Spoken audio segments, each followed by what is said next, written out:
And then you have people like me who could not take the shrieking psycho brats, like Greta Thunberg screaming at me.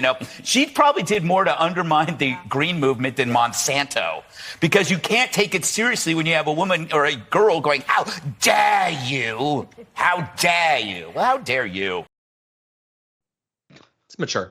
And not the slightest bit misogynistic. This girl shrieking at me about what I should be doing.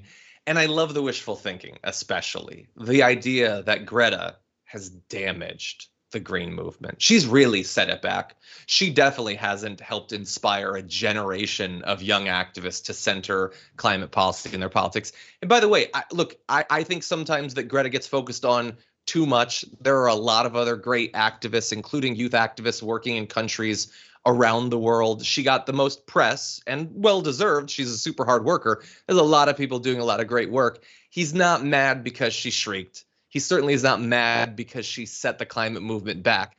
If she was so ineffective, he wouldn't be talking about her. He's talking about her because she and people like her have made it a thing that especially younger voters are focusing on.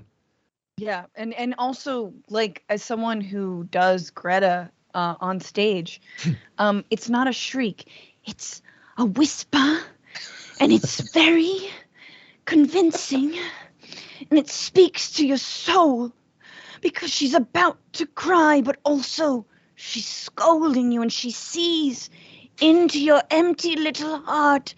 Greg Gutfeld, you failed comedian who makes us all suffer.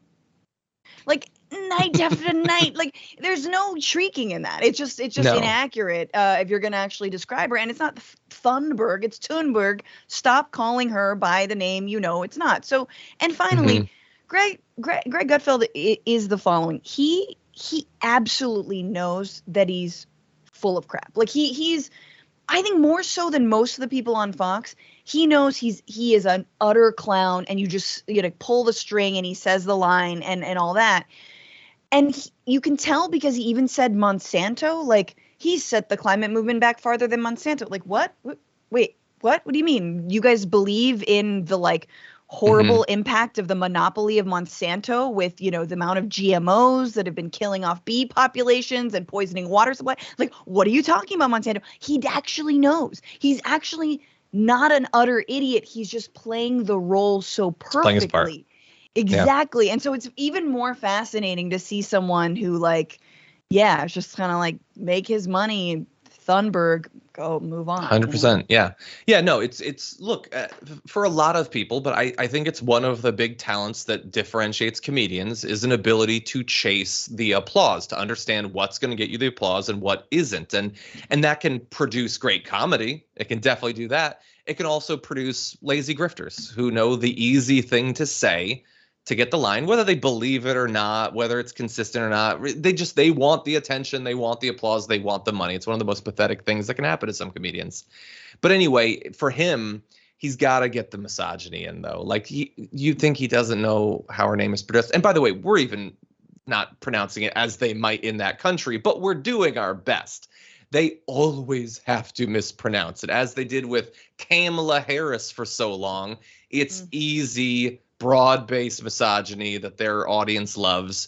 And then there's I guess you have to know a little bit more to get this, but the idea that she shrieks. Francesca's 100% right. It's more of a whisper than anything else. But do you know why he says she shrieks? She's a woman. That's it. Women shriek. Women are hysterical. Women are emotional. So why wouldn't Greta, a person who literally just works every day to stop the climate apocalypse, she's the one who's being emotional, I guess.